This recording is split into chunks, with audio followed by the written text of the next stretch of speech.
আবারও ভাইরাল হলো শাকিব খানের তুফান সিনেমার শুটিংয়ের দৃশ্য। চলুন ছোট্ট এই ভিডিওর মাধ্যমে বিস্তারিত জেনে আসা যাক।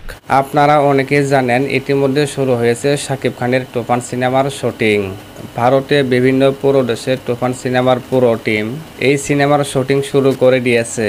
ভারত ও বাংলাদেশের অসংখ্য অভিনয় শিল্পীদের নিয়ে প্রায় 400 থেকে 500 জন টিম মেম্বারকে সাথে নিয়ে পরিচালক রায়হান রাফি তুফান সিনেমার শুটিং করছেন।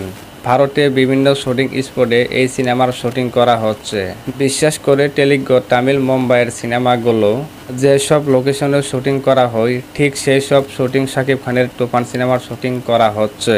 আর এই সিনেমার শুটিংয়ে বাংলাদেশের পরিচালক রায়হান রাফিকে সার্বিকভাবে সহযোগিতা করছেন মুম্বাইয়ের অনেক টেকনিশিয়ানরা। ব্যাপক গোপনীয়তা করে পরিচালক রায়হান রাফি এই সিনেমার শুটিং সম্পন্ন করেছেন। এরপরও বিভিন্নভাবে এই সিনেমার শুটিংয়ের দৃশ্যগুলি চলে এসেছে, তবে স্পয়লার কারণে আমরা শুটিংয়ের সম্পূর্ণ দৃশ্য আপনাদের সামনে তুলে ধরতে পারছি না। ক্ষেত্রে অবিশেষ শুটিংয়ের বিভিন্ন দৃশ্যের সামান্য ফুটেজ ও পিকচার আপনাদের সাথে শেয়ার করলাম।